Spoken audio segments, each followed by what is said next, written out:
En el nombre del Padre, del Hijo y del Espíritu Santo. Amén. Bendito y alabado sea Jesús en el santísimo sacramento del altar. Sea por siempre bendito y alabado.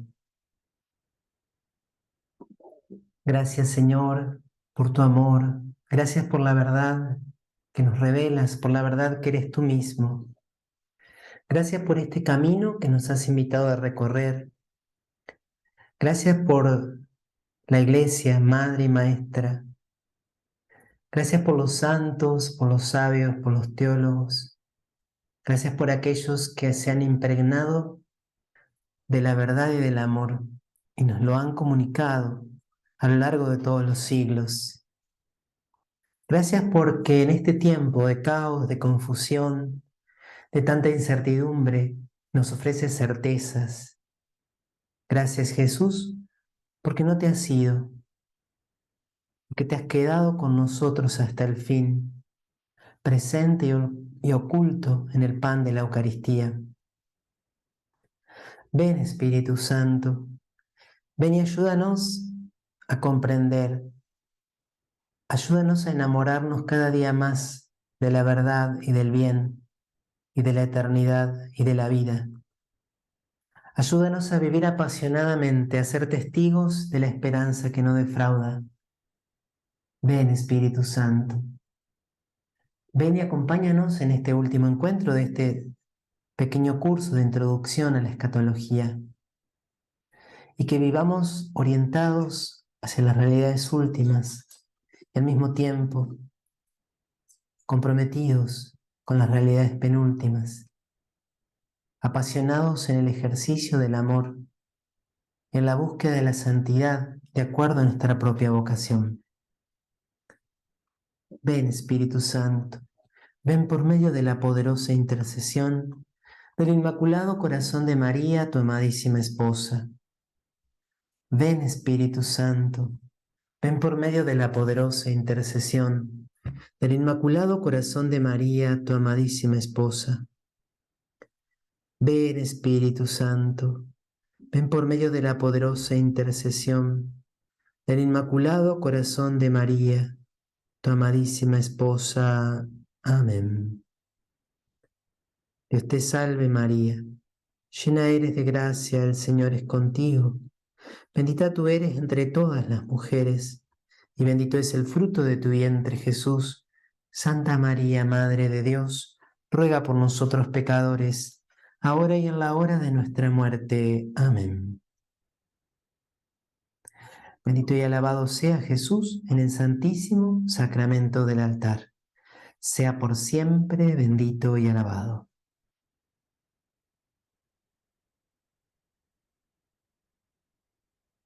Bueno, muy pero muy buenas tardes a todos. Bienvenidos a este último encuentro de nuestro curso, Introducción a la Escatología, como quise titularlo y como se habrán dado cuenta, es una introducción. Hay tantísimos temas para seguir profundizando, para seguir leyendo y por supuesto muchos libros, muchos estudios más profundos desde el lugar bíblico, desde la reflexión sistemática o desde temas específicos. Pero bueno, ojalá que les esté quedando como muchas ganas de seguir conociendo y amando más esta bellísima enseñanza de nuestra querida Madre Iglesia y la enseñanza de nuestro Señor Jesucristo. Y en el encuentro de hoy vamos a cerrar el tema del purgatorio, vamos a leer un puntito del documento Cuestiones Actuales de Escatología, vamos a repasar un poco lo referente a la doctrina sobre el infierno, no tomándola de la catequesis de Juan Pablo II, sino directamente de los puntos del catecismo y también con algunas reflexiones que nos puedan servir. Vamos a hablar también del juicio final, tomando los puntos del catecismo, pero no como lo vimos en la primera clase, vinculado a la segunda venida de Cristo, sino en lo relativo a la dimensión definitiva de las opciones de la vida presente y de los estados intermedios de salvación y condenación. Y vamos a retomar allí también un poco la diferencia antropológica entre la doctrina de la resurrección y la doctrina de la reencarnación, con 4 puntitos que son muy claros y que puede estar muy bueno, porque a veces puede surgir este tema ante el avance de la New Age. Finalmente, vamos a concluir con el desarrollo del catecismo sobre los cielos nuevos y la tierra nueva, la esperanza de los cielos nuevos y la tierra nueva. Creo que esta expresión tan bíblica, ¿no? Que en el fondo no la sabemos definir, no sabemos conceptualizarlo, pero la promesa es cielos nuevos y tierra nueva. Y terminaremos mirando a María, como lo hace Papa Benedicto XVI en la carta Spe Salvi. Entonces, vamos a finalizar el desarrollo del purgatorio, ya lo vimos en la clase pasada, con el último puntito del documento Cuestiones actuales de escatología. ¿Por qué me parece importante? Porque aquí puntualiza dos o tres cosas que sí nosotros las tenemos que tener presente cuando hablamos del purgatorio. Dice, en primer lugar, que además de la doctrina sobre la purificación después de la muerte, también la Iglesia nos enseña que existe un estado de condenación definitiva para los que mueren cargados con pecado grave, el infierno. Lo vamos a explicar, lo vamos a tratar de desarrollar en el encuentro de hoy. Se debe evitar completamente entender el estado de purificación para el encuentro con Dios de modo demasiado semejante con el de condenación, como si la diferencia entre ambos consistiera solamente en que uno sería eterno y el otro temporal. Y yo recuerdo nítido que cuando era niño o preadolescente, no recuerdo en qué contexto exacto, nos intentaban explicar, bueno, pero ¿qué es el purgatorio? Bueno, es el mismo sufrimiento del infierno, pero solamente que el infierno es eterno y el purgatorio es por unos años, no más. Y no, no es así. Recuerden que el primero es un estado de salvación, el segundo es un estado de condenación. La purificación postmortal es del todo diversa del castigo de los condenados. Cita 104 es del Catecismo de la Iglesia Católica. Realmente, un estado cuyo centro es el amor y otro cuyo centro sería el odio no pueden compararse. ¿Qué dice el odio? Porque acuérdense que el infierno es la consecuencia eterna de decisiones tomadas en esta vida. La persona que se condena es la persona que elige rechazar el amor de Dios. Tal vez suene fuerte la palabra odio, pero en el fondo es la aversión, el cerrarse, el volverse totalmente impermeables al amor que se ofrece, ¿sí? En cambio, en el purgatorio está la experiencia del amor, porque la persona que muere orientada hacia Dios es porque lo ama, aunque lo ame imperfectamente, y experimenta también el amor de nuestro Señor Jesucristo. El justificado vive en el amor de Cristo. Y aquí es donde el documento de la Comisión Teológica hace referencia a la argumentación así como de base de Santa Catalina de Génova. Recuerden que en la clase pasada citábamos a esta santa, su tratado del purgatorio, que cita Benedicto XVI en una de sus catequesis. Acá está como resumido el principal argumento o la manera más sencilla y al mismo tiempo profunda en que explica Santa Catalina de Génova el purgatorio. El amor se hace más consciente por la muerte, más consciente de cuánto nos ama Dios, más consciente de mi propia imperfección. Y el amor que se ve retardado en poseer a la persona amada padece dolor y por el dolor se purifica. Un poco la analogía que poníamos en la clase pasada de aquel que extraño, yo extraño un montón y sé que lo voy a ver, pero todavía no puedo. Falta un poquito y esa espera me provoca dolor, purifica el amor, aumenta el deseo y me prepara para que el abrazo sea aún más pleno. Aquí hay otra línea argumentativa que me parece también muy bella y que vincula el purgatorio con la acción purificadora que en esta vida Dios va haciendo en nuestros corazones. San Juan de la Cruz explica que el Espíritu Santo, como llama de amor viva, purifica al alma para que llegue al amor perfecto de Dios, tanto aquí en la tierra como después de la muerte, si fuera necesario. Es como una continuidad. Es la acción de Dios que nos quiere perfeccionar, que quiere quitar de vos y de mí, de nuestras almas, de nuestros corazones, de nuestro mundo afectivo y espiritual, toda imperfección, toda desviación, todo cerramiento, toda cerrazón. Entonces, esto comienza en la vida, pero si no ha terminado, Dios lo continúa después de la muerte. En ese sentido, establece un cierto paralelismo entre la purificación que se da en las llamadas noches y la purificación pasiva del purgatorio. Ustedes habrán escuchado hablar de esta doctrina de San Juan de la Cruz que citando a autores anteriores a él, pero desarrollándolo de una manera como más ordenada, nos habla como de 3 etapas. La vía purgativa o purificativa, la vía unitiva, perdón, la vía iluminativa y la vía unitiva. Y entre la primera y la segunda hay una noche, la noche del sentido. Entre la segunda y la tercera está la noche de la fe, la noche oscura del sentido y la noche oscura de la fe. Y no es que Dios castiga, no, sino que Dios priva del consuelo sensible, priva también como de la experiencia más tangible de la fe, del acto de fe, de los consuelos, de la seguridad y la certeza que ella brinda, para que el alma se una a Dios con un amor aún más puro y más perfecto. Por lo tanto, es Dios el que purifica, es Dios el protagonista, es Dios el que tiene la iniciativa, tanto en este camino de purificación en la vida como en el que continúa después de la muerte.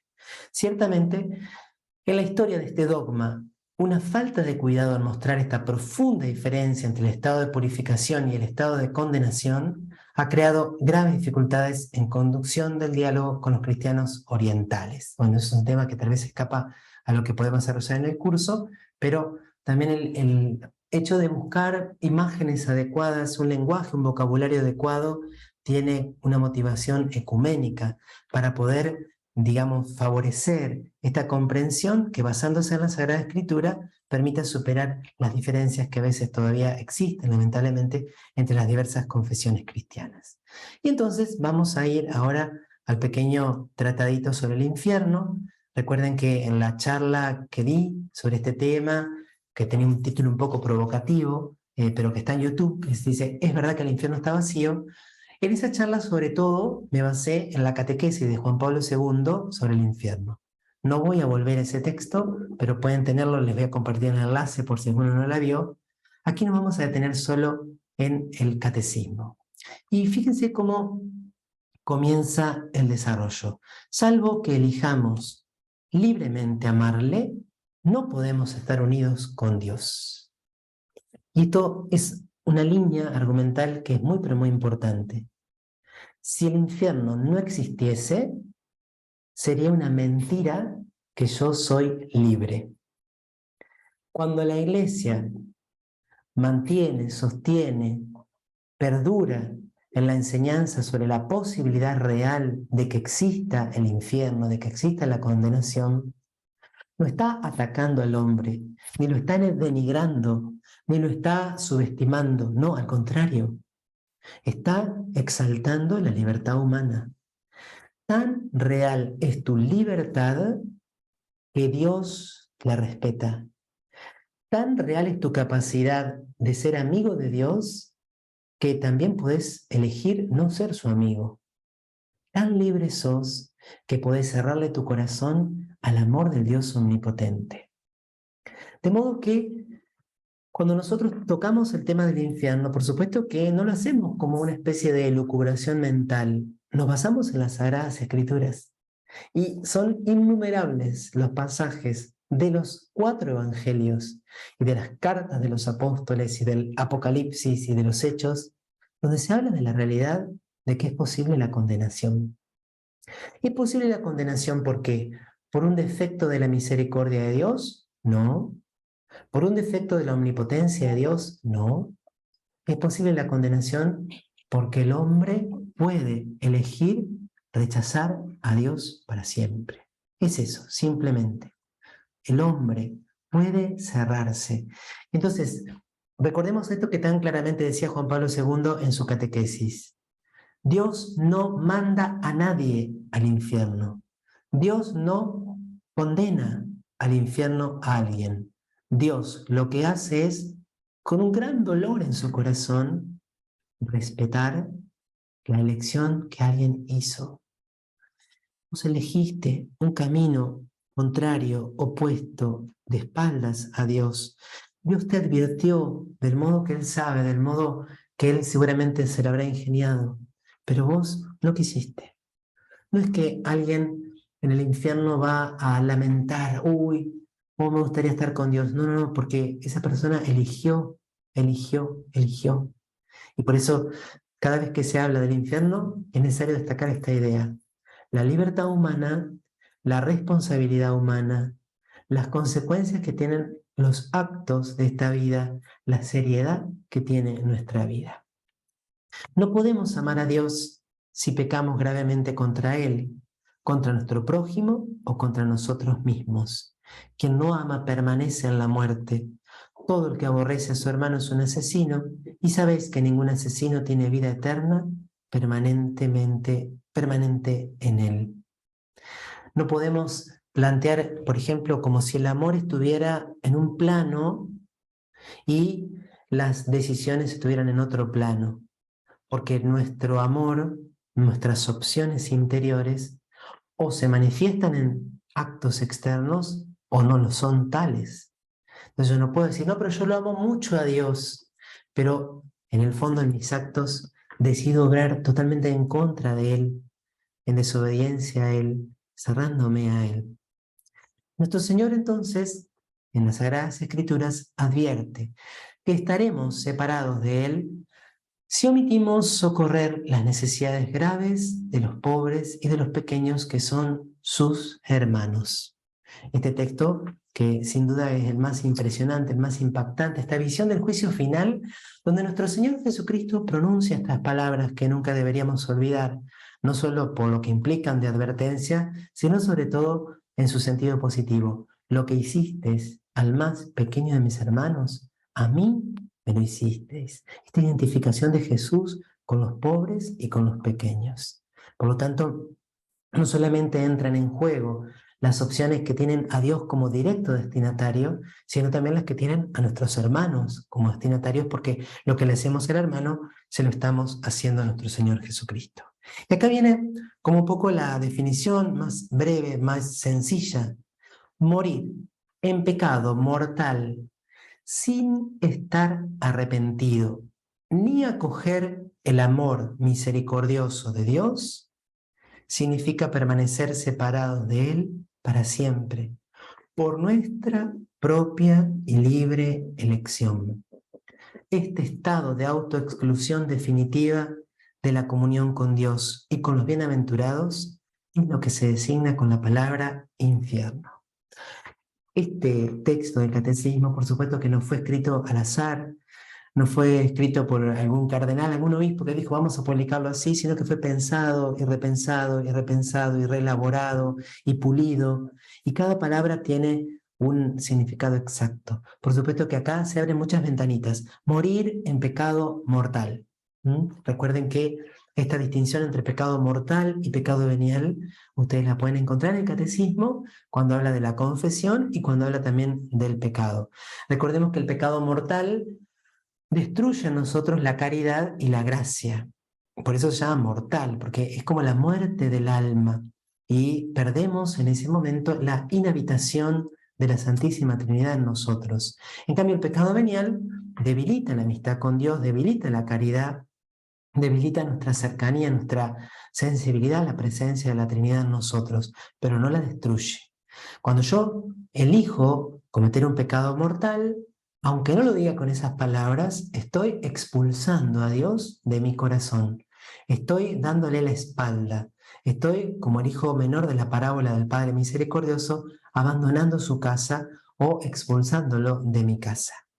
Morir en pecado mortal, sin estar arrepentido, ni acoger el amor misericordioso de Dios. Porque pecados mortales es probable que la mayoría de nosotros, si no todos los que estamos escuchando esta charla, y por supuesto aquel que la está dando, hemos cometido en algún momento de nuestra vida, o cometemos en algún momento de nuestra vida. Pero la misericordia de Dios nos ofrece el poder volver a empezar, poder recibir el perdón y el restablecimiento de la amistad con Él. Si yo elijo el pecado mortal, si yo opto por cerrarme, por expulsar a Dios, yo puedo, si me encuentra así la muerte, permanecer separado de Él para siempre. Y de nuevo, por nuestra propia y libre elección. Nadie es mandado al infierno por Dios. Vos elegís ir al infierno cuando elegís el pecado mortal. Como esto sí nos decían de chicos, el pecado mortal es la antesala del infierno. Porque el pecado mortal es elegir la separación de aquel con quien puedes estar separado por siempre. Por eso, de nuevo, refuerza la idea con esta frase: estado de autoexclusión definitiva de la comunión con Dios y con los bienaventurados. A eso llamamos infierno. ¿Por qué dice estado? Bueno, recordemos que en el primer momento, inmediatamente después de la muerte, el cuerpo queda aquí en la tierra y es el alma la que experimenta el juicio particular y la salvación o la condenación. Por lo tanto, no es un lugar físico, porque las almas no ocupan lugar físico, sino que es una situación, una nueva dimensión, un estado. Es el alma que no contempla a Dios para quien fue hecho.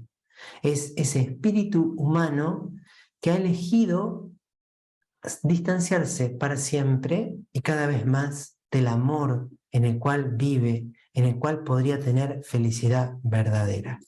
Estaba también tratando de enriquecer la charla y tratando de encontrar algunas imágenes que nos puedan ayudar. Y Fray Nelson Medina dice que para definir la eternidad, cada cultura y cada tendencia filosófica ha encontrado como diversos símbolos. Hay algunos que han pensado en la eternidad como una línea, ¿no? Como una línea que es infinita, que tiene puntos, puntos, puntos y que no termina nunca. Otros la eternidad la encuentran como un círculo, ¿sí? Como un círculo. Por eso es como que no acaba nunca, porque cuando termina vuelve a empezar.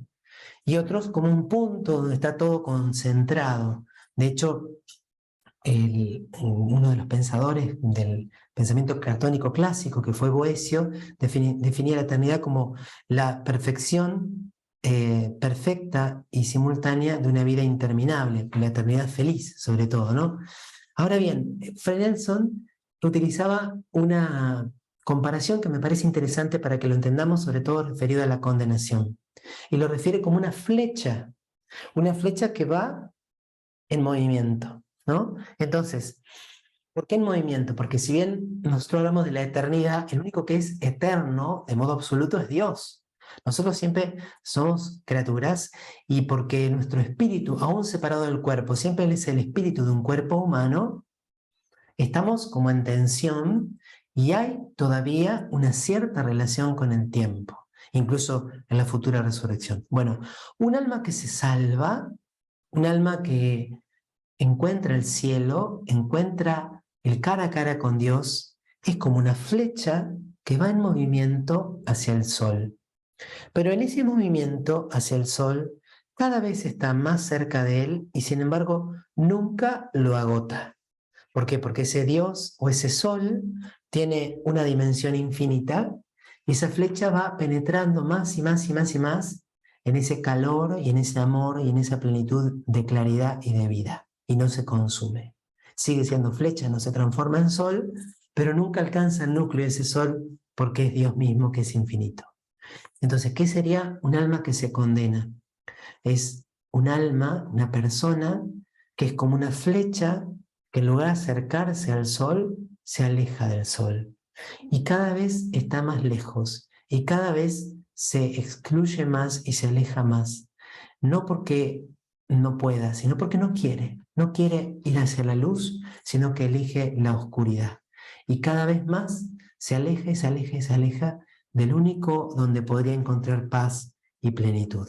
Por supuesto que, de nuevo, lo que dijimos para el cielo y para el purgatorio, toda metáfora, toda comparación son incapaces de penetrar en esta nueva modalidad de existencia que será la del alma separada del cuerpo. Incluso en la eternidad, luego de la resurrección, cuando también el cuerpo participe, en este caso, de la condenación, nos resulta muy, pero muy difícil poder encontrar las palabras adecuadas. Por eso estas definiciones, estas dos conceptuales, son importantes para retenerlas. Estado de autoexclusión definitiva de la comunión con Dios y los bienaventurados. Ese sería como una definición de aquello que nosotros llamamos infierno. Jesucristo habla continuamente, de hecho, y esto lo quiero decir con un gran respeto, porque no me he dado a juzgar a nadie, pero hay un famoso biblista argentino, una persona muy, pero muy inteligente, muy capaz, el doctor Ariel Álvarez Valdés, que en su momento, en sus escritos, él negaba la existencia del demonio como un ser personal y por ende también, entre otras cosas que negaba, porque niega muchísimas cosas, negaba también la posibilidad del infierno, la existencia del infierno. Y lamentablemente, si bien él ya no es sacerdote, ya no tiene permitido enseñar en instituciones de la iglesia, se lo sigue promocionando, sus libros, sus conferencias. Yo creo que es un error porque él no ha modificado sus posturas. Si bien cuando se publicó el nuevo ritual de exorcismos, él hizo como una retractación, pero en el fondo el mismo lenguaje utilizado y algunas personas que lo conocen dicen que en realidad no fue una retractación sincera, porque de hecho sigue enseñando un poco en la misma medida, en la misma orientación. Lo que no puedo entender es cómo alguien que estudia la Sagrada Escritura puede negar la existencia del demonio y la existencia del infierno. Porque si vos sacás todas las afirmaciones del Nuevo Testamento, todos los pasajes del Evangelio donde Jesús se enfrenta con el demonio y claramente con el demonio como una criatura personal, y todas las veces que Jesús habla de la posibilidad del infierno, te queda un Evangelio totalmente recortado. Y si todo eso que dice el Evangelio no son más que imágenes literarias, y en realidad tenemos que descartarlo, tenemos que desmitologizarlo y volverlo como más racional, ¿qué nos queda de los Evangelios? ¿Es acaso entonces la palabra de Dios el criterio de nuestro acto de fe, o somos nosotros desde nuestra racionalidad los que analizamos, juzgamos y discernimos y dejamos a la palabra de Dios lo que a nosotros nos parece acorde con la cultura actual y separamos lo que no es acorde con la mentalidad contemporánea? Entonces, o creemos en Cristo o no creemos en Cristo. O tomamos sus palabras como palabras verdaderas y a Él como el camino, la verdad y la vida, o todo el edificio de la fe se nos cae. Porque si yo dejo de lado las afirmaciones sobre el infierno o sobre la existencia del demonio, en este caso, pero que va vinculada a las dos verdades, por supuesto, ¿por qué voy a creer en las que nos habla del cielo? ¿Y por qué voy a creer en las que nos dice que Jesús está presente en la Eucaristía? O en aquellas palabras que nos dicen que Jesús fundó una iglesia, o que recibimos el perdón de los pecados y que Dios nos ama. Si yo dudo de una sola de las palabras, tal cual están en las Sagradas Escrituras y han sido interpretadas por la tradición, se cae todo el edificio. Si yo hago un análisis exegético, un análisis bíblico que pone en duda la veracidad de cosas que son muy notables en el Evangelio, no detallecitos por ahí, si hay una discordancia entre el Evangelio de Mateo y de Marcos sobre el lugar donde ocurrió el milagro. Esos son detalles, pero si yo pongo en duda elementos doctrinales consistentes y revelados de manera continua, es como que yo estoy en un castillo de naipes y saco la carta de abajo, y sacando la carta de abajo se cae todo lo demás. Perdonen el excursus, y perdonen acá que me voy por las ramas, pero en el abuso de la exégesis histórico-crítica, una exégesis que es legítima cuando se mantiene dentro de los límites, pero que si se transforma en la norma absoluta de la exégesis, empieza a cuestionarlo todo, que en realidad Abraham no existió y tampoco existió Moisés y que tampoco cruzaron el Mar Rojo y que en realidad la conquista de la tierra prometida no fue así y que en realidad David y en realidad esto, cuando ustedes empiezan a escuchar en los discursos de los biblistas o de los teólogos, en realidad esto no fue así, en realidad esto no fue así, tengan cuidado, porque a veces hay como un abuso de una mentalidad científica donde solamente aquello que es comprobable con los métodos empíricos modernos sería verdadero.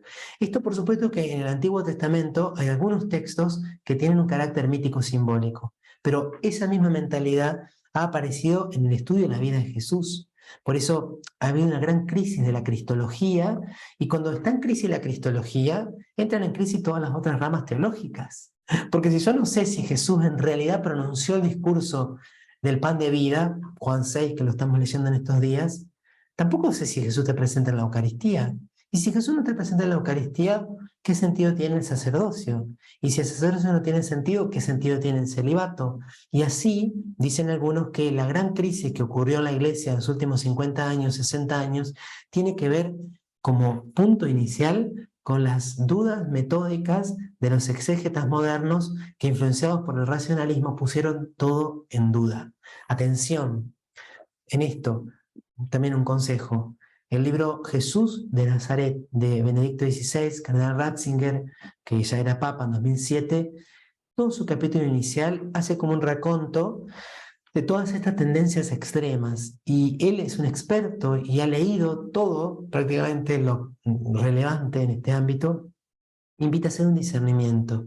Hay entonces apreciaciones de la exégesis histórico-crítica que son muy, pero muy valiosas, pero no puede transformarse en el único modo de acercarnos a las Sagradas Escrituras, sobre todo cuando deja de lado la fe, cuando nos acercamos a ella solo como un documento histórico, como si estudiáramos los libros babilónicos, los libros egipcios, los libros de los asirios, de los sumerios, etc. No, lo consideramos palabra de Dios, palabra que nos revela la verdad, donde te encontramos también la vida y la vida eterna. Bueno, cierro el paréntesis, la recomendación es el capítulo introductorio del libro Jesús de Nazaret, el libro 1, que fue el primero que publicó en 2007, después les voy a compartir algún enlace donde pueden encontrar. Entonces, cuando vamos a los 4 evangelios, especialmente los 3 sinópticos, pero también en Juan, Jesús habla con frecuencia de la gehenna, del fuego que nunca se apaga. En el mismo Sermón de la Montaña, donde nosotros encontramos a veces, ¿no?, el Sermón de la Montaña como una especie de poema y una visión así de Jesús un poco utópica e idílica, está lleno de advertencias de nuestro Señor. ¿A quién está reservado este fuego que nunca se apaga? A los que hasta el fin de su vida rehúsan creer y convertirse, y donde se puede perder a la vez el alma y el cuerpo. Fíjense que Jesús dice, no le tengan miedo a los que matan el cuerpo, pero no pueden dañar el alma. Teman en cambio aquel que puede enviar el cuerpo y el alma al infierno. Jesús anuncia en términos graves, esta es la parábola del trigo y la cizaña, que enviará a sus ángeles, recogerán a todos los autores de iniquidad y los arrojarán al horno ardiendo. Son imágenes. La imagen del fuego es usada por el mismo Jesús. Recordemos que la gehenna, en el tiempo de Jesús, sí era un lugar que era como donde se quemaba la basura, pero que antiguamente la gehenna era un lugar donde se ofrecían sacrificios al dios Moloch, donde culturas anteriores a los pueblos de Israel quemaban y ofrecían en sacrificio a sus hijos, a los niños. Por lo tanto, hablar de la gehenna es hablar del horror, es hablar de la mayor ignominia, de lo más terrible, de lo más perverso que te puedas imaginar. Por eso se utiliza la gehenna, que tiene como esa doble connotación, la que es contemporánea a Jesús, pero también esa otra connotación anterior, esto idolátrico y perverso que está vinculado con la muerte y con la abyección.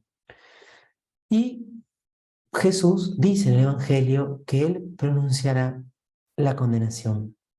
Alejaos de mí, malditos, al fuego eterno. Son fuertes estas palabras. Y yo, por supuesto que aquí tenemos que ser muy conscientes de que no quiero caer en posturas extremas. Fray Nelson también en una charla que escuchaba, como les comentaba antes, él decía, es cierto, en la iglesia hubo algún momento donde se abusó de la verdad del infierno y del temor a la condenación en la pastoral, lo que algunos han llamado la pastoral del terror, y que está vinculado un poco con una imagen un poco sombría de Dios. Vieron que en algunas iglesias y en algunos lugares está la representación del ojo adelante de un círculo, y ese círculo, perdón, de un triángulo, y ese ojo es el ojo de Dios, de ese Dios que te está mirando en todo momento.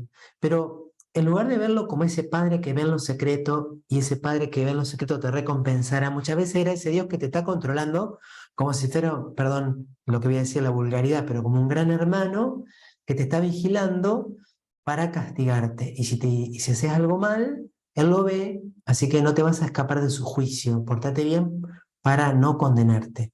Esa pastoral solo basada en el temor, yo no sé si existió tal cual, pero que puede haber habido en algún momento, obviamente que es una pastoral que trunca el mensaje revelado y que no es conforme ni es coherente con el Dios que se nos ha revelado en Jesucristo. Pero tampoco es lícito pasar al otro extremo de dejar de mencionar esta posibilidad, porque estaríamos recortando el Evangelio. La ciencia de la Iglesia afirma la existencia del infierno y de su eternidad. Existe y es eterno. ¿Qué significa que es eterno?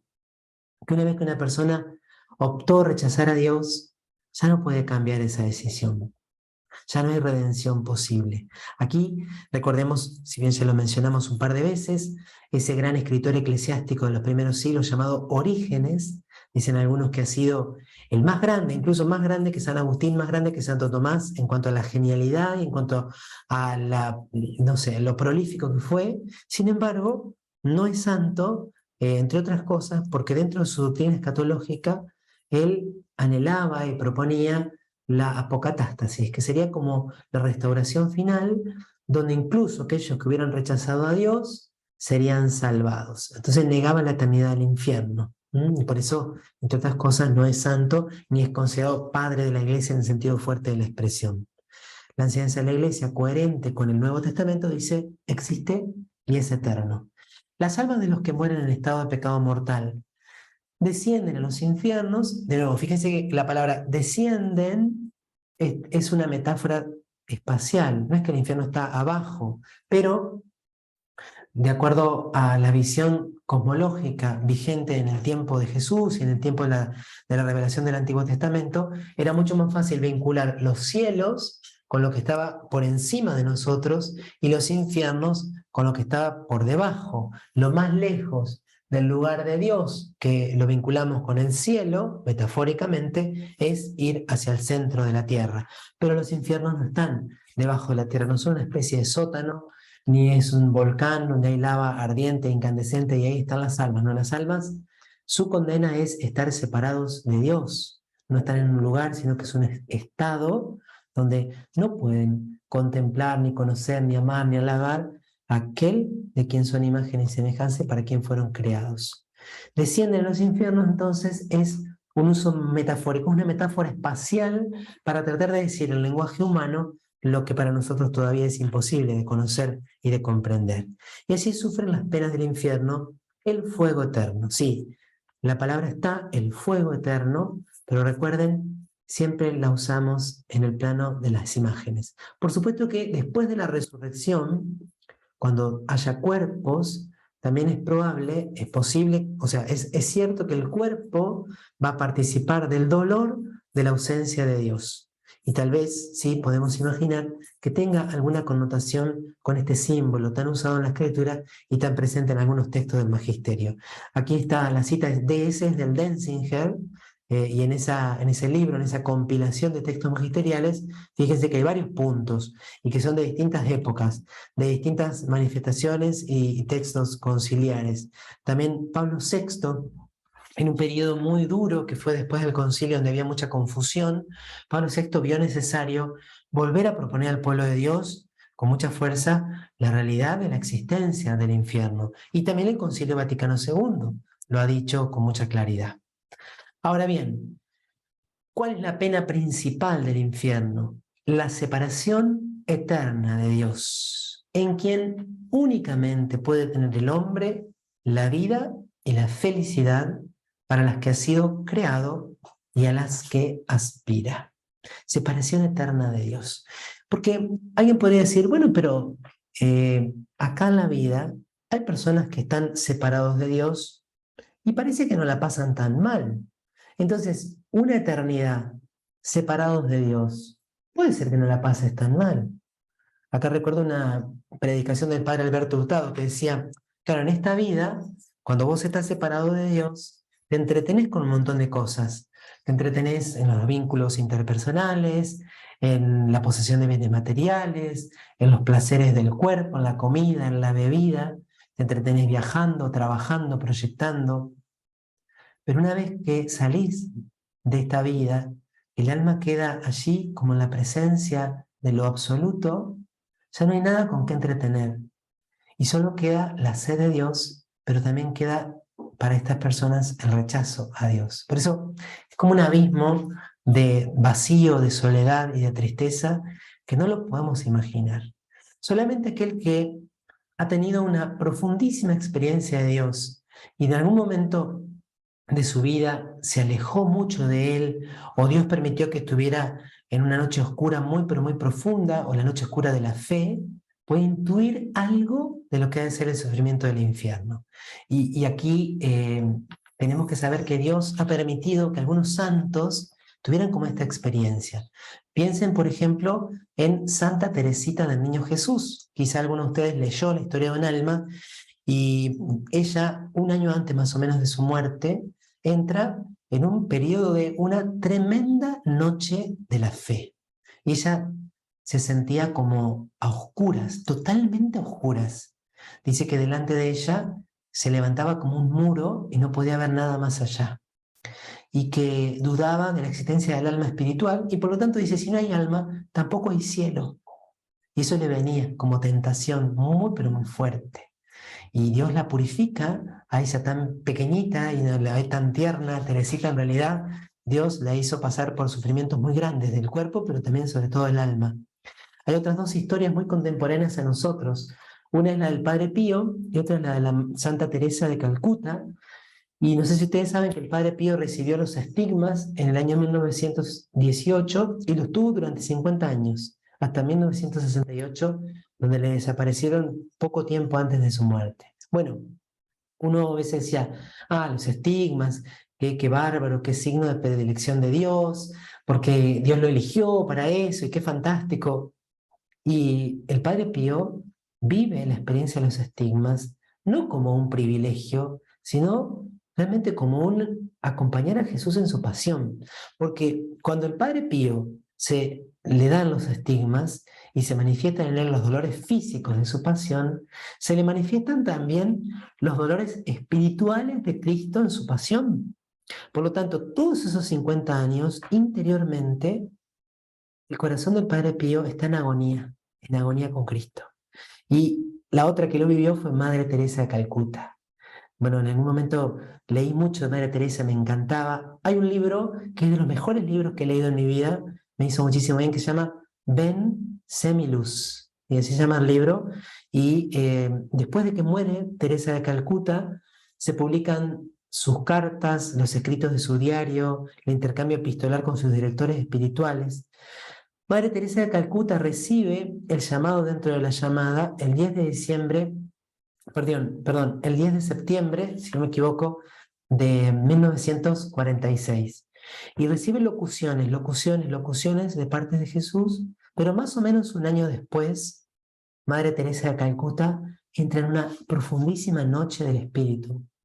Noche del Espíritu que duró también 50 años, hasta 1997. Y es increíble. Madre Teresa, por obediencia a su director espiritual, escribe en algunas cartas cómo se siente ella en todos esos momentos, donde no percibe nada, no siente nada. Lo único que le da alegría es el servicio, pero cuando quiere ir a rezar, cuando está en adoración, no siente nada, siente un gran vacío y siente que Dios no la ama y se siente como totalmente rechazada por Dios. Y bueno, lo expresa de una forma muy bella, se lo voy a compartir porque le va a servir muchísimo. Bueno, ¿por qué digo esto? Por dos motivos. Una, solamente puede intuir un poquito lo que ha de ser estar separado de Dios, aquel que ha descubierto y ha experimentado lo que es vivir en Dios. Y en segundo lugar, alguien podría preguntarse por qué Dios permitió que en la vida de Teresa de Calcuta y de Pío de Petelchina tuvieran que vivir internamente estas grandes pruebas. Hay dos explicaciones posibles. Teresa lo intuye y ella dice, yo sé que Dios permite esta prueba en mí para que yo comprenda lo terrible que es vivir sin Dios y para que yo, por un lado, sufra por aquellos que viven sin Dios en su lugar y por su conversión, pero también para que encuentre aquí fuerzas para seguir evangelizando, porque así debe ser vivir sin Dios aquí en la tierra y por la eternidad. Y el padre Cantalamessa, Rañero Cantalamessa, dice que así como aquellos que trabajan, por ejemplo, en lugares donde se trabaja con energía nuclear, tienen que ponerse trajes de amianto que les protejan de las radiaciones que son muy peligrosas, de los materiales radioactivos. Dice, Dios le dio a Pío de Petrelcina y a Teresa de Calcuta como un traje de amianto para protegerlos de la vanidad y de la vanagloria, porque como ellos fueron venerados en vida, fácilmente podían caer en la vanidad, en el orgullo, en la vanagloria. Entonces, para protegerlos de eso, Dios hizo que internamente tuvieran que atravesar estas noches oscuras para que de ningún modo pudieran creerse ellos el centro o pudieran atribuirse a sí mismos la gloria que solo era para Dios, de tantas personas que ellos llegaron a acercar a Dios. Bueno, vuelvo ahora al texto, después les paso el artículo del Padre Cantalamessa y también los textos de Teresa de Calcuta, que son impresionantes. Les va a poner la piel de gallina cuando los lean. A mí solo de contarles ya me emociona, ¿no? Sobre todo cómo ella acepta esa prueba, ¿no? ¿Y por qué también se los cuento? Porque alguno de nosotros Dios nos puede pedir eso. Porque de hecho dicen algunos escritores espirituales que también cuando Dios a un alma la quiere acercar más a Él, siempre la purifica y primero te hace pasar por la noche del sentido, cuando te quita el consuelo sensible en la oración, en las cosas de Dios, en la vida espiritual. Y dicen algunos autores espirituales, la mayoría de las personas, como no tienen director espiritual, como no tienen formación, en ese momento abandonan la oración y dejan la vida espiritual y dejan de crecer. Justamente cuando estaban comenzando a madurar, dejan de crecer. Y algunos de nosotros Dios nos puede pedir aún más, nos puede pedir que de manera vicaria, en lugar de otros y en beneficio de otros, ofrezcamos estas noches oscuras, si Dios las permite. Así que no nos asustemos si esto nos toca. Esto de las noches, también les voy a compartir una catequesis de Benedicto XVI sobre San Juan de la Cruz, que lo describe de manera muy, pero muy sencilla y profunda. Entonces, 1036. Las afirmaciones de la Escritura y las enseñanzas de la Iglesia a propósito del infierno son un llamamiento a la responsabilidad con la que el hombre debe usar su libertad en relación a su destino eterno, ver las cosas sub specie eternitatis, bajo esta especie de la eternidad, bajo el horizonte de la eternidad. Son un llamamiento a la conversión. Entren por la puerta estrecha, ancha es la puerta y espacioso el camino que lleva a la perdición. Son muchos los que entran por ella. Mas qué estrecha es la puerta y qué angosto el camino que lleva a la vida. Pocos son los que la encuentran. Entonces, termina el tratadito, falta un punto más sobre la misericordia e invocar, ¿no? Dice, como no sabemos ni el día ni la hora, es necesario, según el consejo del Señor, estar continuamente en vela, para que terminada la única carrera que es nuestra vida en la tierra, merezcamos entrar con Él en la boda y ser contados ante los santos y no nos manden ir como siervos malos y perezosos al fuego eterno. Tinieblas exteriores, habrá llanto y rechinar de dientes. Esto es de Lumen Gentium, Concilio Vaticano II, en el punto 48. Atención entonces, Dios no predestina a nadie a ir al infierno. No es que alguien viene al mundo ya con la única posibilidad de condenarse. No, Dios quiere que todos los hombres se salven y lleguen al conocimiento de la verdad. Para que eso suceda, para que alguien quede separado de Dios para siempre, es necesaria una aversión voluntaria a Dios, un pecado mortal, y persistir en él hasta el final. Fíjense, 3 veces lo dijo en 5 puntos. Es que es necesario poder presentarlo siempre así. Es la defensa de la libertad. Una vez escuché esta frase, quizás suena rara, no la escuché sino que la leí cuando yo era adolescente en el semanario Cristo Hoy, antes de existir Internet, eran los pueblos del interior de la provincia por lo menos, el modo que nosotros teníamos de estar actualizados, informados y conocer las noticias del Papa. Y un artículo que hablaba sobre el infierno decía así, si no existiera el infierno, el cielo sería un campo de concentración. Quería subrayar que irías obligado al cielo. E incluso no habiendo elegido amar, serías como obligado a estar con Dios. Por eso es la defensa última, dramática, de la libertad humana. Y nosotros en la liturgia eucarística, en las plegarias diarias de los fieles, la Iglesia implora la misericordia de Dios, que quiere que nadie perezca, sino que todos lleguen a la conversión, como lo dice el canon romano. Líbranos de la condenación eterna, cuéntanos entre tus elegidos. Bueno, yo quiero ahora que saltemos de nuevo al documento de la Comisión Teológica Internacional para hablar con esto que yo les decía de la diferencia entre resurrección o escatología católica y reencarnación. Lo primero que hace el documento es plantear conceptualmente, ¿a qué nos estamos refiriendo con reencarnación? Porque no hay una sola teoría de la reencarnación, sino que hay muchas maneras de comprender la reencarnación.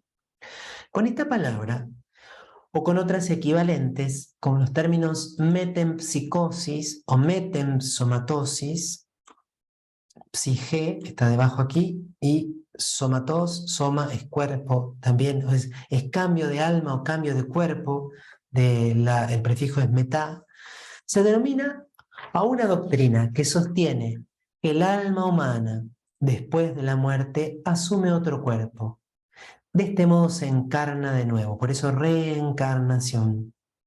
Es una concepción nacida en el paganismo que, por contradecir completamente a la escritura en la tradición de la Iglesia, ha sido siempre rechazada por la fe y la teología cristianas. Bueno, aquí, si uno busca fuentes, cita el documento un artículo de un teólogo, perdón, un libro de un teólogo, está citado en alemán, solamente para que vean la fuente. O sea, no es que ahora en el siglo XX, XXI, la Iglesia rechaza la reencarnación. Siempre, desde el principio se vio que eran incompatibles. Hoy se difunde ampliamente en el mundo, también en el occidental y entre muchísimos que se autodenominan cristianos. Muchos medios de comunicación la proclaman. Además, cada día se hace más fuerte el influjo de las religiones y filosofías orientales que mantienen la reencarnación. A este influjo parece que hay que atribuir el aumento de mentalidad sincretista. Me llamó la atención el viernes, yo les conté que había tenido un encuentro con jóvenes. ¿Qué le preguntarían a Dios si lo tuvieran adelante sobre después de la muerte? ¿Qué hay después de la muerte? ¿Hay vida después de la muerte? Y ahí empezaron a opinar. Decían, para mí después de la muerte nos reencarnamos. Sí, yo creo que tenemos otras vidas. A mí me gustaría ser un perro. A mí me gustaría reencarnarme en no sé qué animal. Eran 6 chicos y más o menos 4 pensaban o decían o expresaban ahí, no sé si era totalmente pura la intención o lo hacían como para hacer chistes o para, a veces como son los adolescentes, como para provocar, pero hablaban como que sí, la reencarnación era una posibilidad en la cual ellos pensaban y que se imaginaban. ¿Y saben cómo ha entrado también esta mentalidad?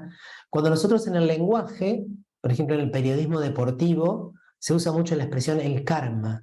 Y este es el karma. ¿Por qué? Porque hicieron esto y como todo vuelve, ahora te pasa a vos. O cuando decimos en la vida todo vuelve. En el fondo hay una mentalidad circular que tiene que ver con estos ciclos vitales no lineales, sino repetitivos y que están debajo la lógica de la reencarnación. Cuando hablamos así un poco en chiste o en broma de las vidas anteriores, o en mi otra vida esto, o en mi otra vida esto otro. Entonces, no es que las personas habitualmente hayan leído libros o estén adhiriendo a alguna secta o a algún grupo oriental, pero muchas veces esto ha entrado en la cultura popular.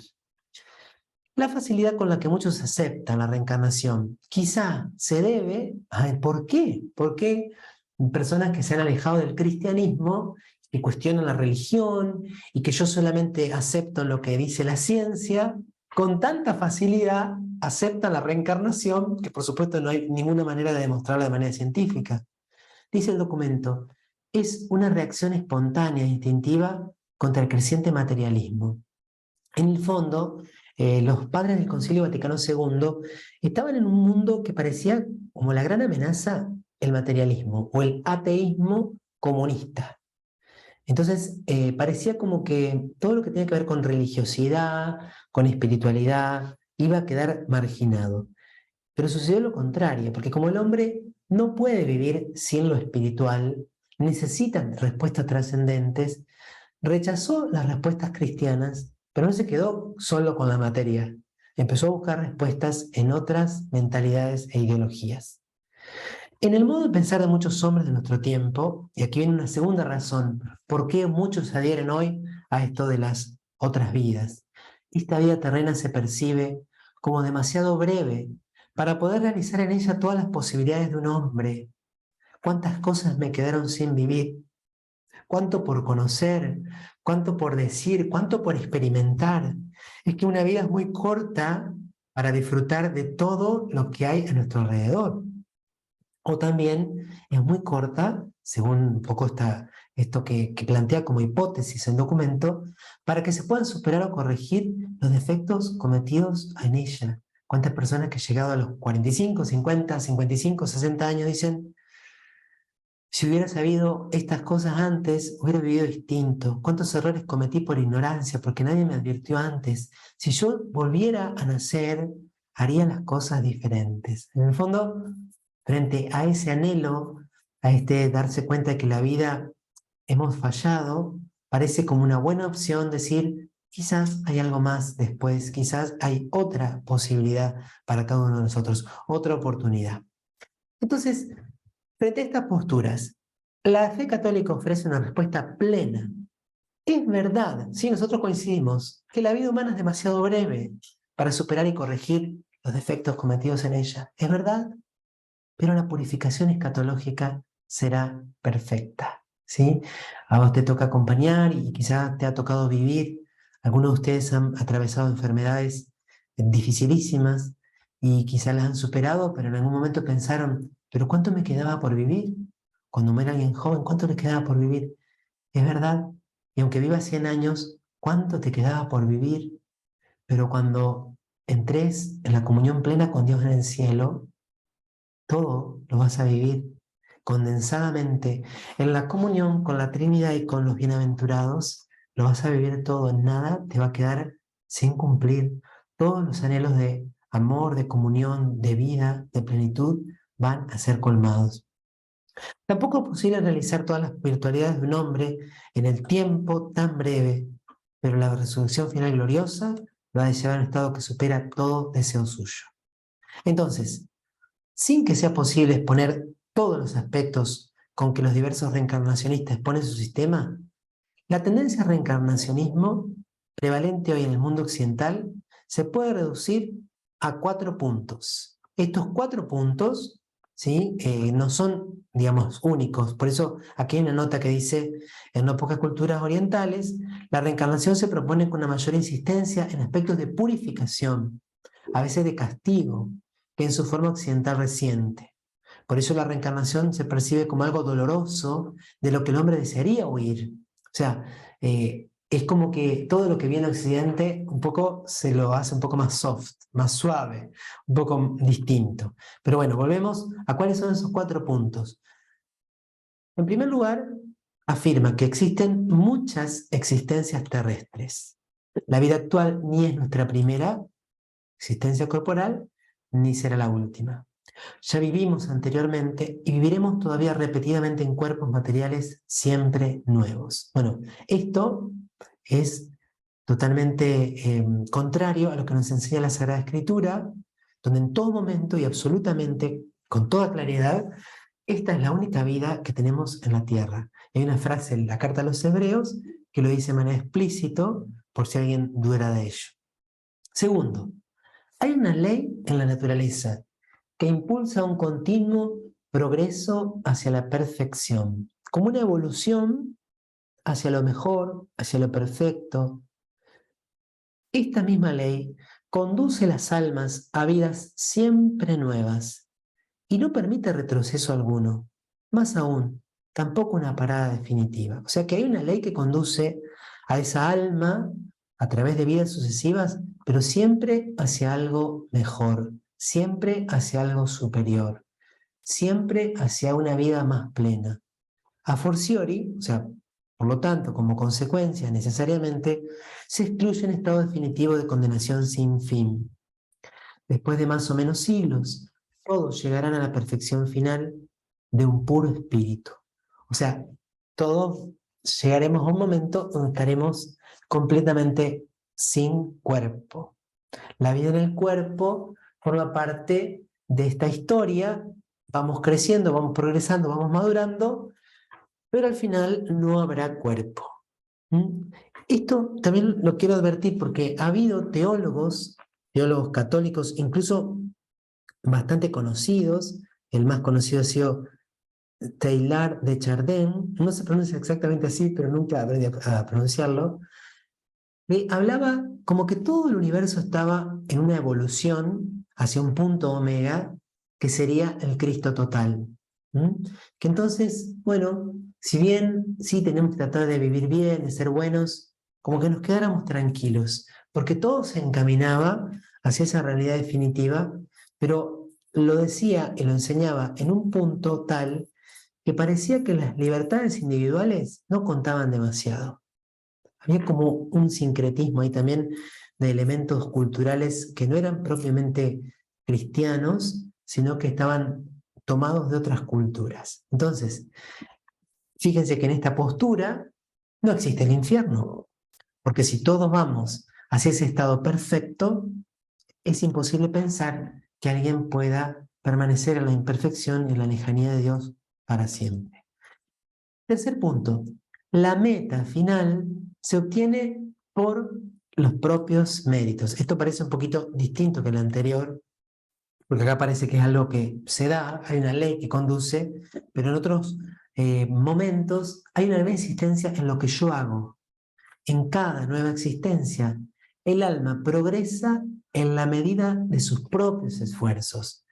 Vamos a decir, es una propuesta de autorredención. Yo me salvo a mí mismo con mi propia libertad. Todo mal cometido se reparará con expiaciones personales. O sea, yo cometí un pecado, bueno, lo tengo que pagar. Ese será como mi karma. Pero lo pago yo, no lo paga otro. Y el propio espíritu padece en encarnaciones nuevas y difíciles. Hay una negación de la redención. Ya van a ver que el documento dice que es lo más contrario a la fe cristiana, es justamente este punto, la negación de la redención. Porque nuestra fe se sustenta en exactamente lo contrario.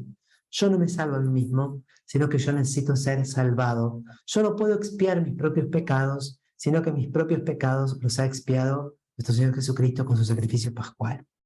Y en la medida en que el alma progresa hacia la perfección final, asumirá en sus nuevas encarnaciones un cuerpo cada vez menos material. El alma tiene tendencia a una definitiva independencia del cuerpo. Por este camino, el alma llegará a un estado definitivo en el que finalmente vivirá siempre libre del cuerpo e independientemente de la materia. Por lo tanto, negación de la resurrección. No tiene sentido una vida en el cuerpo, porque el cuerpo es visto siempre casi como un estorbo, como una cárcel, a lo sumo como un elemento necesario, pero que no forma parte de mi perfección personal. Entonces, estos cuatro elementos que constituyen la antropología reencarnacionista contradicen afirmaciones centrales de la revelación cristiana. ¿Sí? El cristianismo defiende una dualidad. Nosotros consideramos que sí se puede distinguir cuerpo y alma, dimensión material, dimensión espiritual. Pero la reencarnación es un dualismo.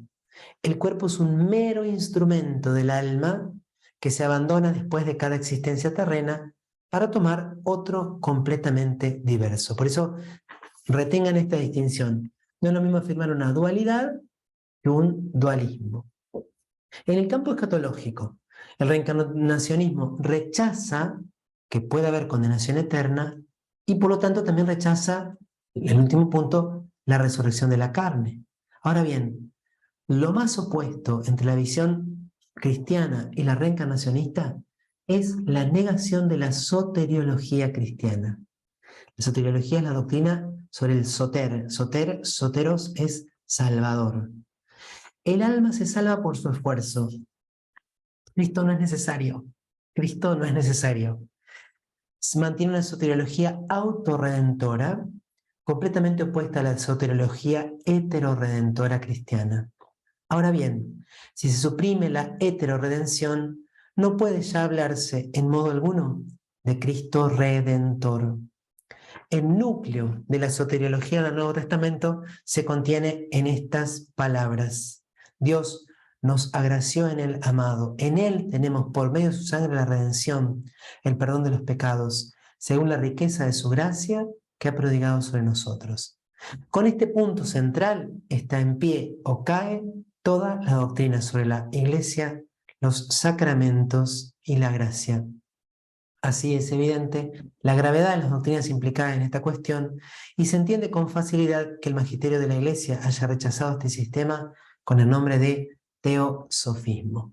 Este punto es clave porque Hoy nosotros nos encontramos con un montón de propuestas de autorredención y no necesariamente vinculados a cosas raras, sino a veces son sistemas de idea o grupos de autoayuda o esto que lo voy a decir así muy al pasar, porque merece una profundización, pero hay algunas propuestas de mindfulness o propuestas de meditación trascendental, que es otra cosa, estoy mencionando así como varias alternativas, que son propuestas de autorredención. Yo me salvo a mí mismo, yo me redimo a mí mismo, yo por mi propio esfuerzo personal voy alcanzando todas mis metas. Incluso esto está a veces en el entrenamiento de liderazgo, en personas que quieren competir en algún deporte. Está como esto de tenés que expandir tu mente. Si no expandís tu mente, vas a lograr todo lo que te propones. Todas tus metas las vas a alcanzar solo con tu propio esfuerzo. Por eso no es que nosotros vamos a caer en una pasividad, en un quietismo, decir, Señor, sálvame, y yo me cruzo de brazos y que Jesús haga todo por mí en mi vida. No, pero no podemos atribuir a la libertad humana, al esfuerzo humano, la plenitud personal. Esa plenitud y esa salvación nos vienen de Dios Padre, Hijo y Espíritu Santo. Bueno, nos vamos quedando sin tiempo, pero no quiero dejar de, aunque sea pasar rapidito lo referente al juicio final. Digo rapidito porque ya lo vimos al inicio, ¿no? Y fíjense, qué maravilla el catecismo, ¿no? Es como una concatenación de citas bíblicas de Hechos, de Juan, de Mateo 25. Aquí plantea el juicio como ligando el juicio particular y el juicio final. Frente a Cristo, que es la verdad, será puesta al desnudo definitivamente la verdad de la relación de cada hombre con Dios. Así que ya no te puedes esconder ni te puedes ocultar. El juicio final revelará hasta las últimas consecuencias lo que cada uno haya hecho de bien o haya dejado de hacer durante su vida terrena. Yo sé que también yo lo estoy haciendo quizá. A veces acentuamos la parte del pecado y el juicio como revelación del pecado. Es que también lo bueno va a salir a la luz. Es que la bondad de tantas personas que entregaron su vida en lo oculto va a salir a la luz. Y vamos a ver tanta belleza, tanta bondad, tanta pureza, tanta abnegación, tanto servicio desinteresado y generoso.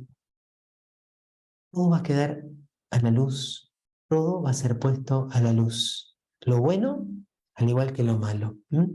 Todo el mal que hacen los malos se registra y ellos no lo saben. El día en que Dios no se callará, se volverá hacia los malos. Fíjense qué interesante este texto que es de San Agustín, para relacionar amor al prójimo y amor a Dios. Yo había colocado sobre la tierra mis pobrecitos para vosotros. Yo, su cabeza, gobernaba en el cielo a la derecha de mi Padre, pero en la tierra mis miembros tenían hambre. Si hubieseis dado a mis miembros algo, eso habría subido hasta la cabeza. Cuando coloqué a mis pequeñuelos en la tierra, los constituí comisionados vuestros para llevar vuestras buenas obras a mi tesoro.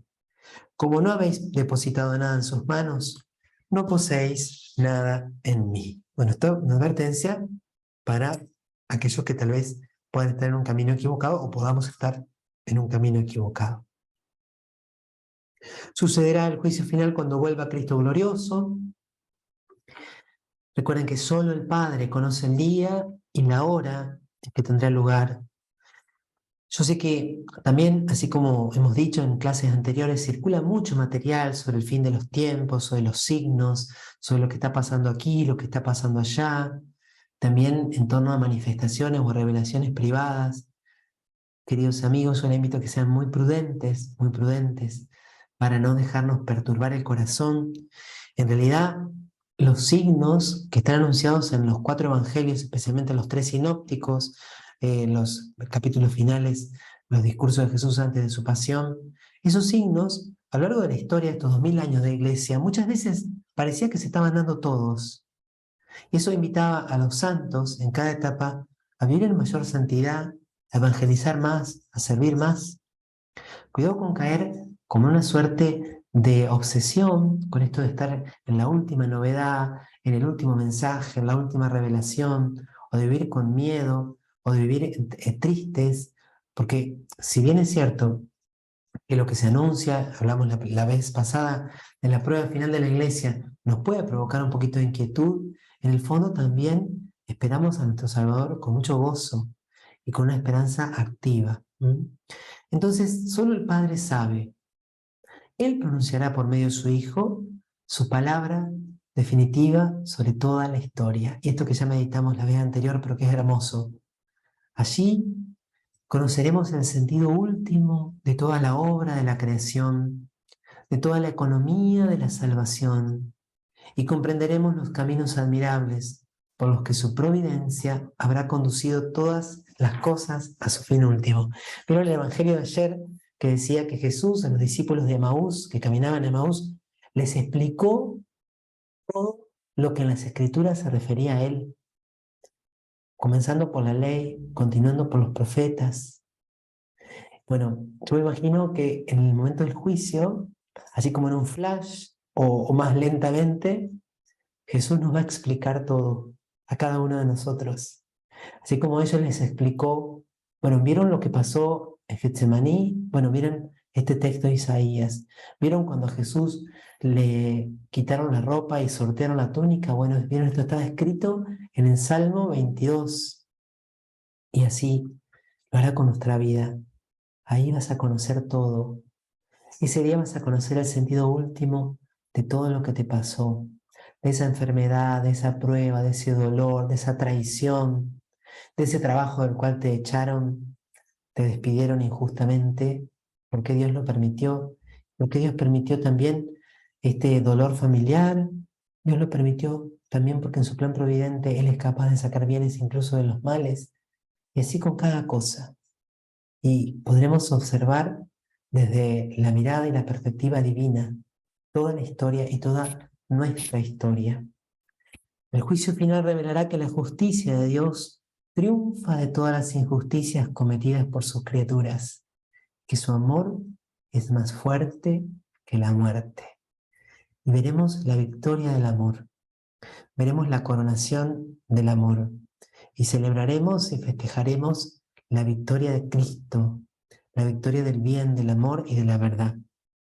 Entonces, este mensaje del juicio, como ya lo veíamos con Benedicto, es un mensaje de esperanza.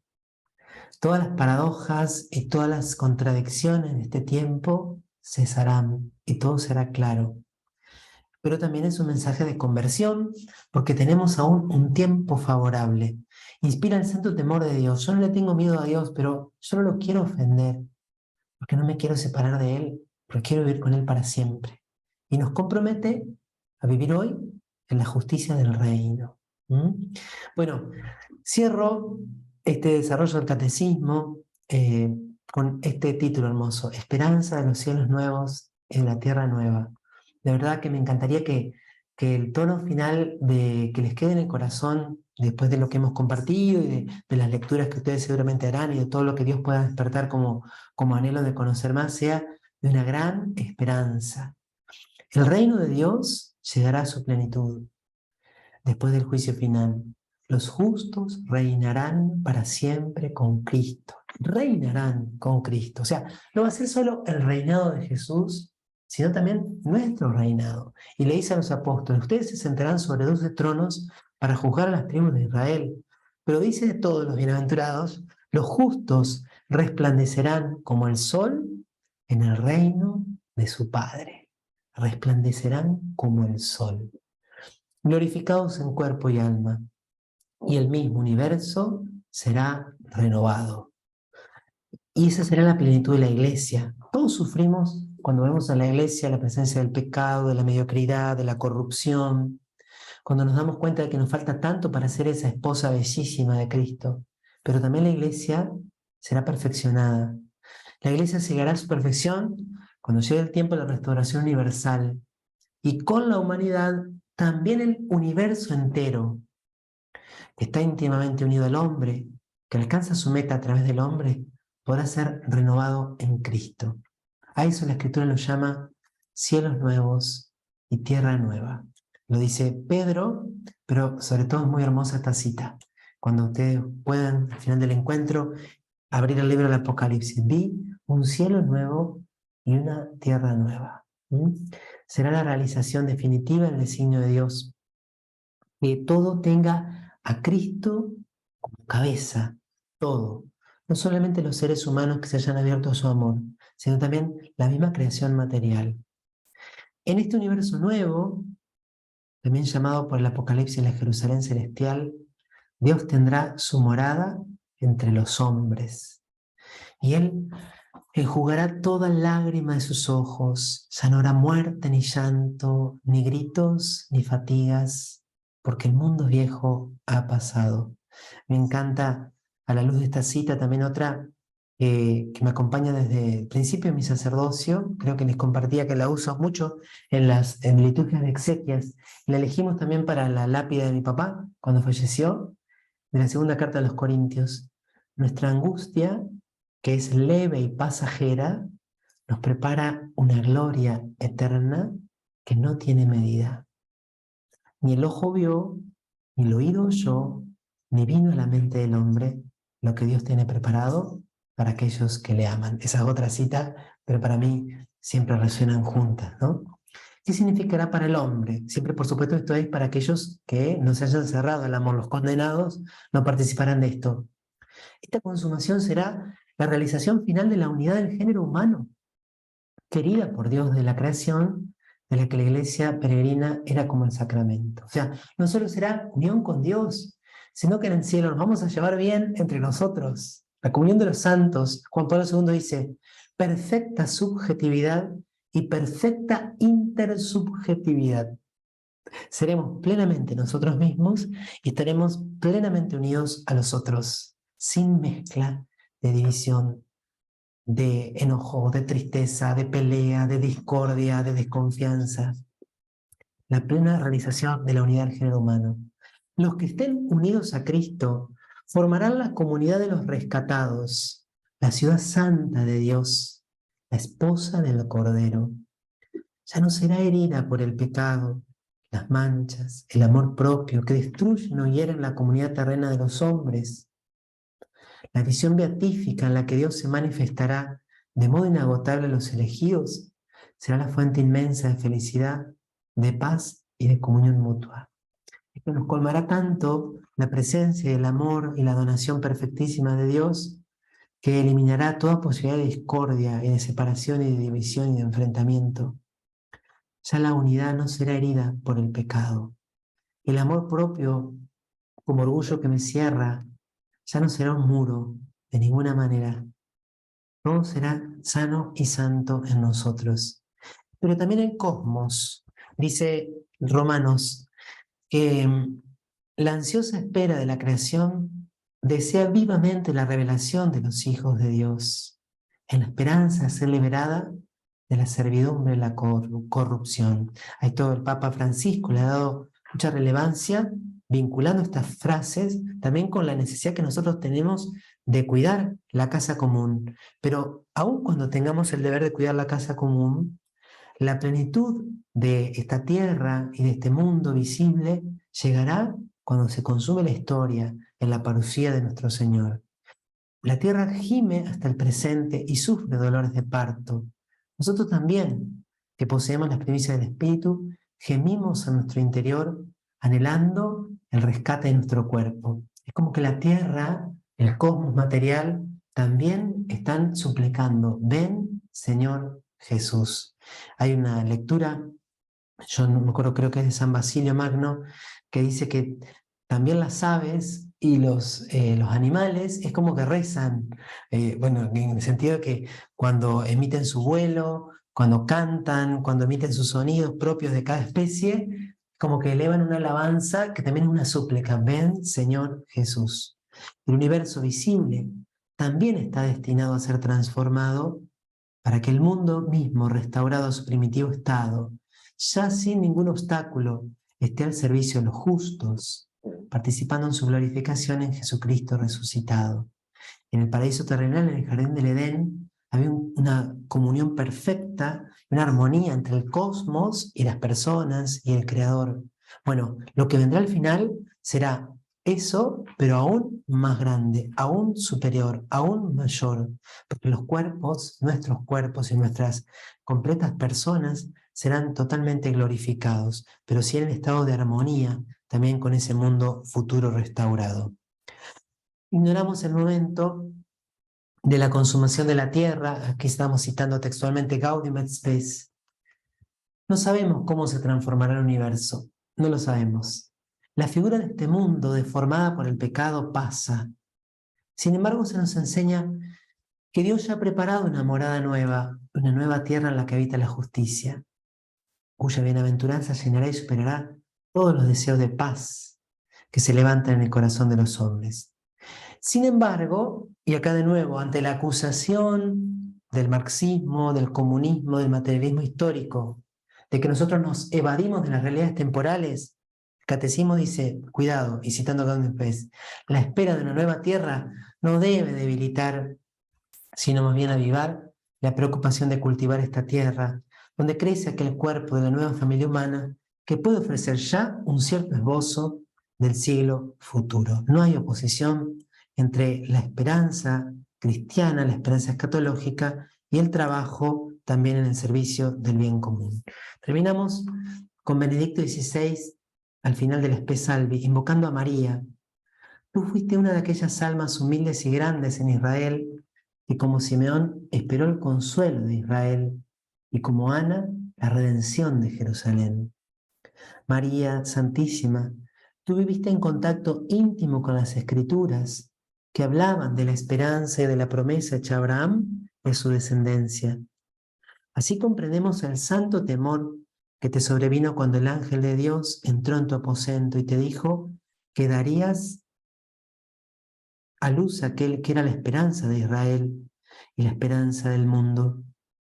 Por ti, María, por tu sí, la esperanza de milenios debía hacerse realidad, entrar en este mundo y su historia. Y dije un poquito, pues lo pueden compartir de manera personal. María, que en la cruz recibiste la palabra, mujer, ahí tienes a tu hijo. Desde la cruz recibiste una nueva misión. A partir de la cruz te convertiste en madre de una manera nueva, madre de todos los que quieren creer en tu Hijo y seguirlo. La espada de dolor traspasó tu corazón. ¿Había muerto la esperanza? ¿Se había quedado el mundo definitivamente sin luz? ¿La vida sin meta? Probablemente habrás escuchado de nuevo en tu interior, en aquella hora, la palabra del ángel, con la cual respondió tu temor en el momento de la anunciación. A sus discípulos antes de la hora de la traición, Él les dijo, tened valor, yo he vencido al mundo, no tiemble vuestro corazón ni se acobarde. No temas, María. En la hora de Nazaret el ángel también te dijo, su reino no tendrá fin. ¿Acaso había terminado antes de empezar? No. Junto a la cruz, según las palabras de Jesús mismo, te convertiste en madre de los creyentes. Con esta fe que en la oscuridad del sábado santo fue también certeza de esperanza, te has ido a encontrar con la mañana de la Pascua. La alegría de la resurrección ha conmovido tu corazón y te ha unido de modo nuevo a los discípulos destinados a convertirse en familia de Jesús mediante la fe. Así, Madre, estuviste en la comunidad de los creyentes, que en los días después de la ascensión oraban unánimes en espera del don del Espíritu Santo que recibieron el día de Pentecostés. El reino de Jesús era distinto de cómo lo habían podido imaginar los hombres. Este reino comenzó en aquella hora y ya nunca tendría fin. Por eso tú permaneces con los discípulos como madre suya, como madre de la esperanza. Santa María, Madre de Dios, Madre nuestra, enséñanos a creer, esperar y amar contigo. Indícanos el camino a su reino. Estrella del mar, brilla sobre nosotros y guíanos en nuestro camino. Amén. Gloria al Padre, y al Hijo, y al Espíritu Santo, como era en el principio, ahora y siempre, por los siglos de los siglos. Amén.